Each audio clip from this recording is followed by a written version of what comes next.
একটা বৈধ ভোটারের যদি নাম বাদ গেছে, আমরা সবাই মিলে এই বিজেপি এবং কেন্দ্র সরকারের বাড়ি যেখানে যেখানে তারা থাকে, আমরা মা মাটি মানুষ মিলে, তৃণমূল কংগ্রেসের কর্মীরা মিলে ঘেরাও করব।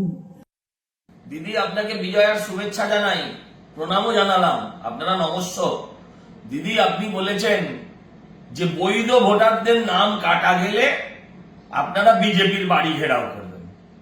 যদি আমার বাড়ি ঘেরাও করতে আসেন, আমিও আপনার সাথে ঘেরাওতে থাকবো যদি বৈধ ভোটারের নাম কাটা যায়। কিন্তু দিদি, রাত্রি 8টার মধ্যে বিক্ষোভ ঘেরাও শেষ করে দেবেন। কিন্তু আপনার দিদিমণি বলে দিয়েছেন যে রাত্রেবেলা যেন মেয়েরা রাস্তায় না থাকে, থাকলে নিজ দায়িত্বে থাকবে, সরকার পুলিশ তাকে কোন রকম নিরাপত্তা দিতে পারবে না।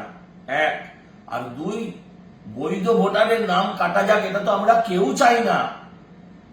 একটাও কাটা যাবে না, আপনি নিশ্চিত থাকুন। বিহারের দিকে তাকিয়ে দেখুন।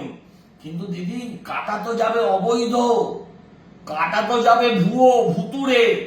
আর ওই মৃত ভোটার আপনাদের জন্য মৃত সঞ্জীবনী সুধা। মৃত ভোটারের নাম কাটলে আপনারা কোথায় কোথায় ঘেরাও করবেন সেটা ডিসাইড করুন, সেটা বলুন।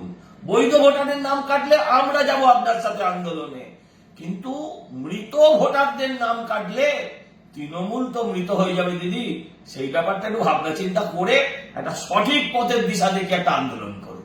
ধন্যবাদ, ভালো থাকবেন।